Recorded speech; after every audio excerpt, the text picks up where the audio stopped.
Pinagpalang gabi sa inyong lahat. Ako po ang inyong lingkod, Albert Cautamo Gomez.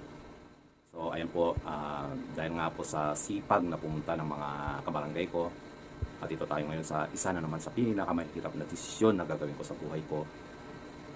Pero ganun pa man, napagkaisahan na rin po namin ng aking pamilya, ng aking mga kamag-anak, ng aking asawa at ganun din ng aking anak na ituloy ang laban. Ituloy ko na po ang pagkukumbinsin ninyo sa akin. Napapasalamat din po ako sa tiwala na binigay ninyo. At ngayon po, ituloy ko na. Papasukan ko na talaga ang politika. So itong week po na ito, asahan nyo po na kami ng aking kagrupo ay magpapail na ng Certificate of Candidacy. Candidacy. Certificate of Candidacy. Certificate of Candidacy. Certificate of Candidacy. Ayaw ko nang tumakbo. Ayaw na lang, ang hirap pala. Ay, ayaw ko na. Sorry.